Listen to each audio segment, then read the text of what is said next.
Hi, welcome to Viewpoint.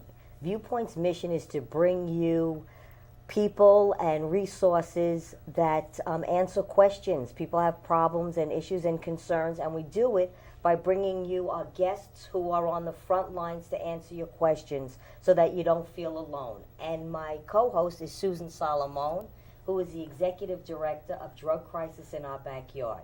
And our guest today is Rod Correa. He's a CASAC with a G for gambling distinction from the Lexington Center For Recovery. Welcome, Rod. Well, nice thank you. having Thank you. you. Thank you for having me here. You're allowing me to talk about this dreaded thing. The hidden addiction. Mm-hmm. It's what, and people don't really talk about gambling, or they don't think it's an addiction. Help us understand this. Well, first of all, there's a stigma. You know, it starts off with the gambler. The gambler doesn't want to tell the wife or doesn't want to tell anyone that they're in debt or they're spending a lot of time gambling. If it's found out within the family, now it's kept within the family. They don't want to talk about it because it's guilt-based. And again, it's a stigma. They don't want to talk about it until it's a crisis. When it becomes a crisis, then all tempers flare, everything goes out the window, all secrecy goes out. You either get help or you get out of the house, or you one way or another, but only when it's a crisis, because they try to contain it. And they think that they got this. I got it. I could take care of it. So it's very much like drug addiction. Oh my God, it's about 80% the same as drug addiction, meaning that you, in order to get that high and that rush, you got to do it more and more each time. You say, I don't want to do this anymore, but you still do it despite the fact that you don't want to do it. And it kidnaps the brain. This is what happens. So that's how drug addiction or alcoholism works. It's just that part of the brain that wants it more and more. It takes over, and all it does, it wants that pleasure. So imagine a pleasure so intense that you are willing to sacrifice your family, your home, your job, your tranquility, your peace, your freedom, your life. Because gambling has one of the highest rates of suicide amongst all addictions. Wow, that's pretty interesting. Yeah. You know, how long has gambling been considered an addiction? Interesting. You figure in Bill Wilson started Alcoholics Anonymous back in 1932, somewhere around. Gamblers Anonymous started in 1957. And they basically modeled it after AA. But gambling addiction has been around since biblical times. They've been gambling since biblical times. But now the realization has come, to the point that they realize that this is a serious addiction. So how long do you think it's been really on the forefront that we're recognizing it? The last 15, 20 years? Well, you figure, in the 80s, they had gambling addiction under impulse control disorder, that category, along with kleptomania, pyromania, trichotillomania, until more and more research started seeing the correlation between gambling addiction and drug addiction. Got it. Now they're meeting the criteria for almost identical. Again, in order to activate this gambling behavior, you don't have to drink. You don't have to get high to get that rush of the thought to gamble. Now, not everyone is going to have that, because there's a few percentage of people that have a gambling addiction. Like in the United States, for instance, and statistics are always changing, so I'm only quoting from, but there are about 6 million gambling addicts in the 500,000 to 750,000 of those are adolescents. Really? Wow. That's huge. Do you know what percentage of the population that is? Oh my God, it's like 3%. Okay, it's very small. Not, but still, 3% equals millions. Oh yes, no, I'm not minimizing it. But I'm just wondering, because I know alcoholism's like 10%, and so I was wondering how it compared to that. But the thing about it is that I can't. It's hard for me to imagine it. As much as I understand about addiction, it's really so hard for me to understand gambling as an addiction because there's no substance taken. Right. And that's what I think research, finding out about this, it's still at an infancy stage. Because again, what triggers that behavior? Right. And what goes from gambling, just recreational, to then the addiction? Sorry, just didn't want to Well, forget that. and understandably, but like for instance, most of the people could have a drink and they don't crave more or have to drink more. Right. The same thing with the gambler. Most people could gamble. They'll buy scratch-offs, they'll buy lotto, they'll go to the casino, and they're social gamblers. They go out and they have a good time. When you talk about addiction, it's to really understand how addiction comes about. Where does it come from? And many times my clients ask me that. Why me? Right. I got my sisters, my brothers. Why do I have it? Really, research has shown that's just the way you were born. Okay, so addiction could be inherent. If it's a gene, you could inherit that gene, just like diabetes or any kind of other things that you could hand it down. And so you have gives you the propensity of addiction. It doesn't mean that if, let's say, one of the parents is an alcoholic, doesn't mean that you're going to be an alcoholic, but you are going to have the propensity for addiction. Something, there's a possibility. Right. So the other way, it could be environmental, because that's where you grew up and that's all you see and that's all you know. The other one, sadly, is trauma-based. When, the brain is developing, when a child is born, if that child is reared and raised in a proper way, that's going to be a healthy brain to a good extent. But if they suffer some kind of trauma, whether it's sexual, verbal, or physical abuse, it's like putting a dent into that brain. The brain is still developing, but it has a dent. It's not functioning in the normal way. The other thing with addiction, it could be mental health issues. People with bipolar disorder, developmental disability, these things could factor into gambling. But the bottom line is that it's in the brain. Now, there's a little controversy because some call it a brain disease. Okay, others don't believe that it's a brain disease. They feel it's a matter of willpower. Yeah, that's crazy. But the thing is, here's what happens. From what I've seen is that we have the midbrain, to be simple, and that's your pleasure sensor. That's what registers the pleasure. That's the one that tells you, wow, this was good, I want to do it again. Whatever you engage in that feels good, you want to enjoy it. And sometimes, look, I'm the kind of person, if I eat something I really like it, I'll eat it until it's but gone. We have the frontal cortex, which is the new brain. See, this pleasure sensor is from the old brain. So the frontal cortex was started developing maybe a couple of 2,000 or whatever years ago. That has the impulse control. That's the one that tells you right from wrong. That's the one that tells you stop and go. That's the one that tells you, I like another piece of cake, but I'm not going to take it. Or somebody says, would you like a drink before you leave? No. But if the person has that propensity for addiction or they have the addiction, if somebody offers them a drink, they go, yeah, why not? Yeah, I'll do it. Oh, yeah, I'll have that piece of cake. So there's no control. The communication between the frontal cortex and that midbrain has broken down. So by default, that part of the brain takes over. It just goes on natural instinct, which is from the caveman time, which is kill, eat, all basic. That's right. To feel good and to procreate. Exactly. The whole thing. So that's what happens. So when you have an addiction, that's one of the things that happen that breaks down. With gambling, the interesting part is, like we said, you don't have to drink or you don't have to drug to get that rush and go after that rush.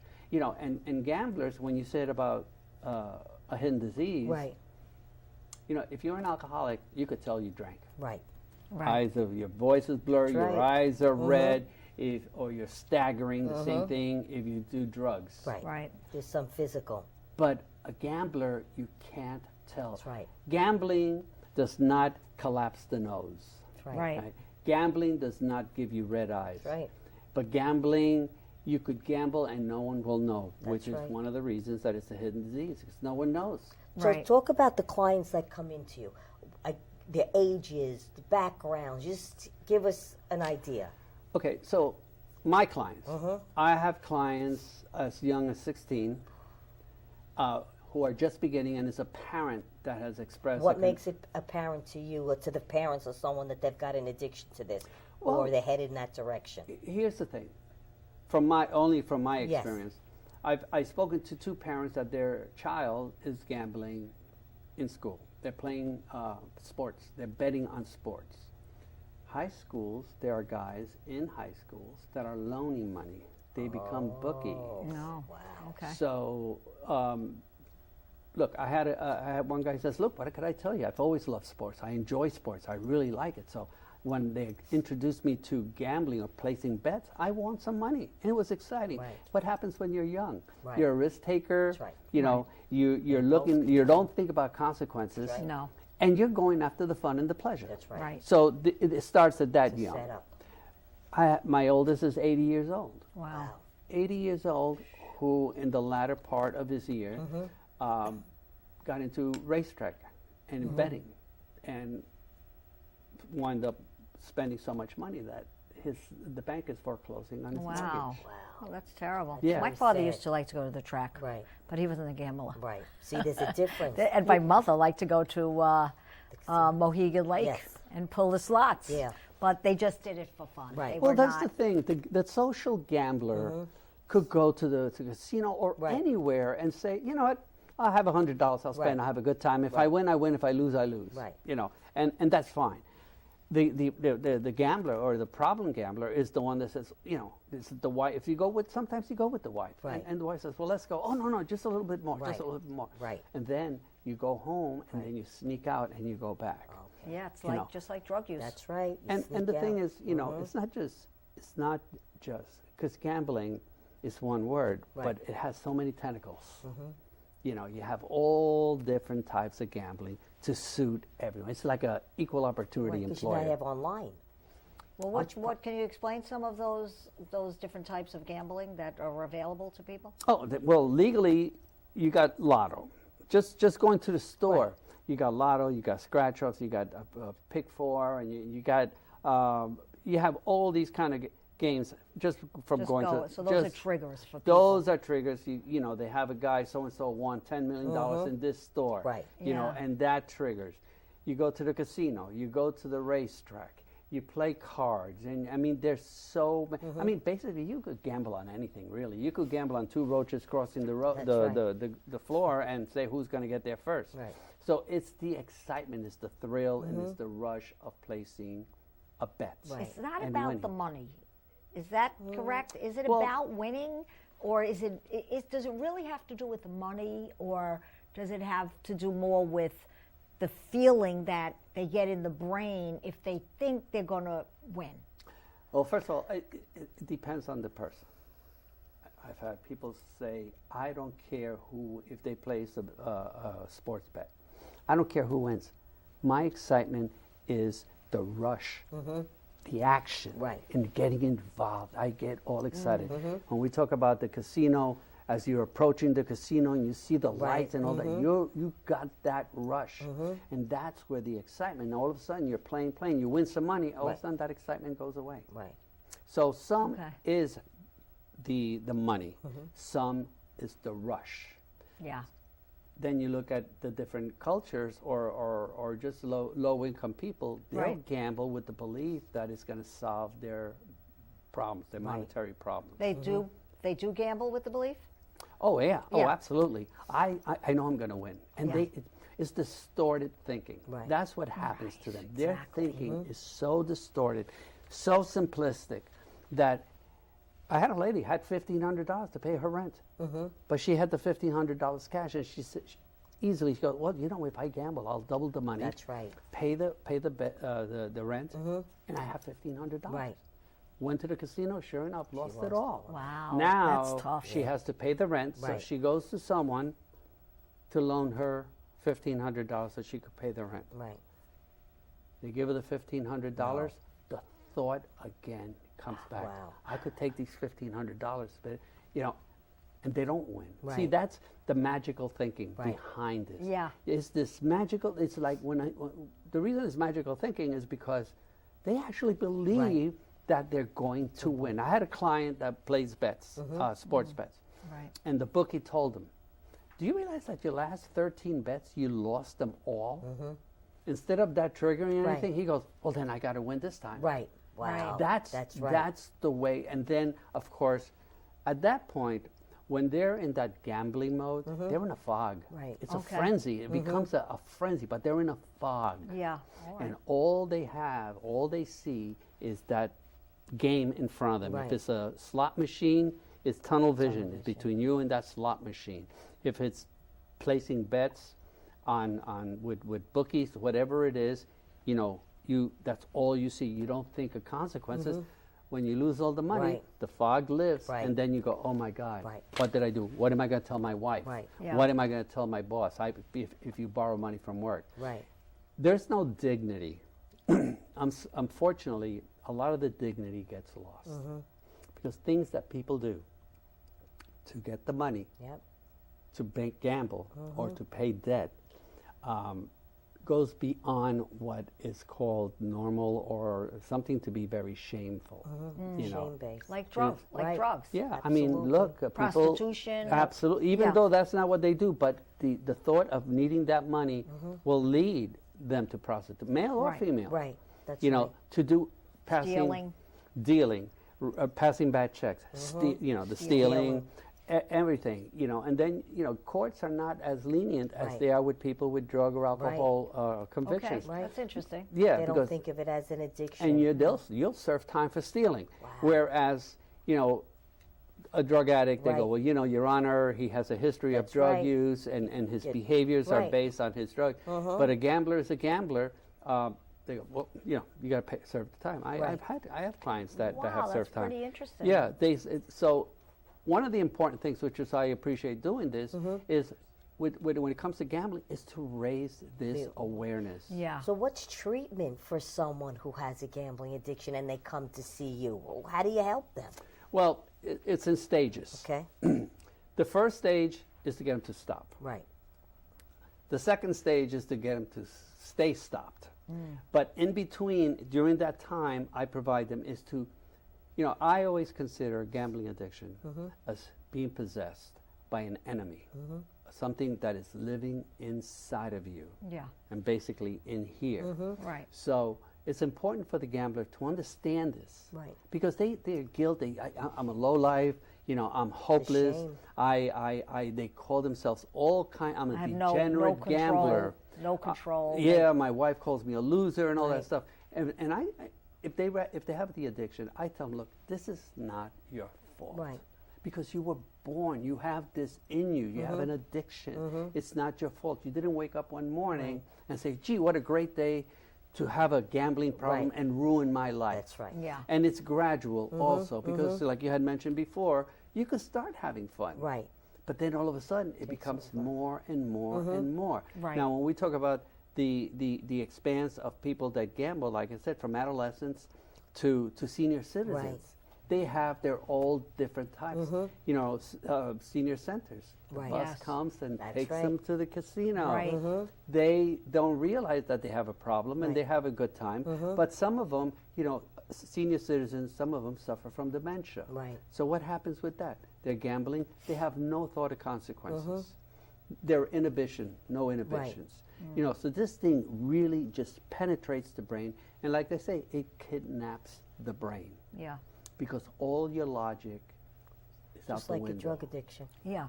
But you But said it's different. not There's right. no chemical. There's no But I have a chemical that question. changes. Do you know about? You mentioned PET scans earlier when we were Right. off the air, and Do you know Dr. Stephen Dewey? Have you ever seen any work that he's done? He does PET scans on addiction. Well, it's not PET scans; they're imaging. But Dr. Nora Volkow, who's kind of the She's the head of frontier- NIDA, isn't she? Yeah, she was a NIDA. She's Right. right.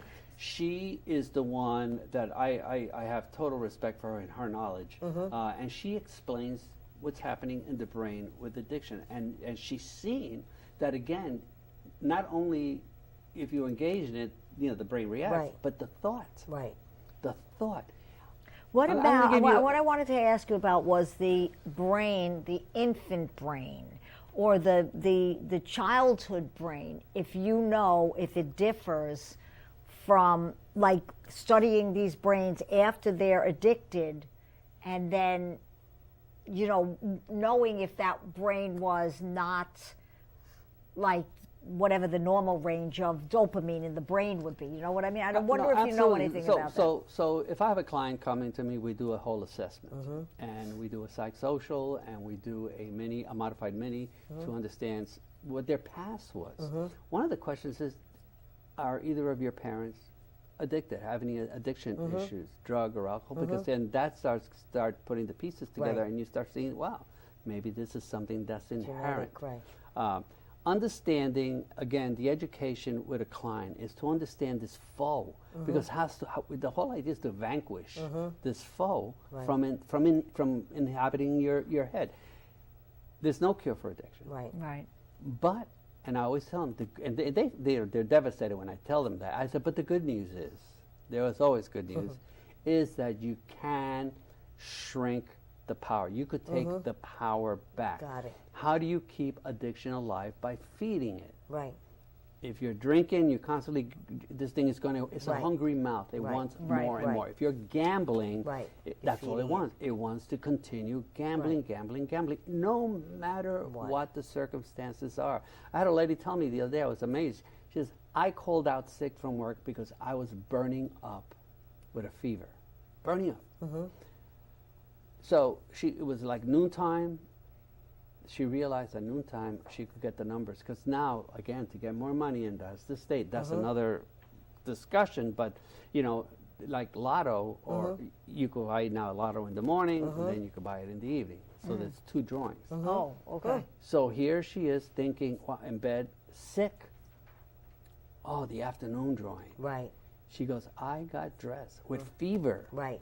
In the rain. I didn't take my car, so people that knew I was home didn't think I got into the car. I walked, and I bought it. And at that point, she goes, at that point, I know I have a problem. Right. Yeah. So this thing, again, it kidnaps the brain. You will sacrifice anything, and that's for that pleasure. It gets to a point that people are doing it, and they're not even enjoying it any longer.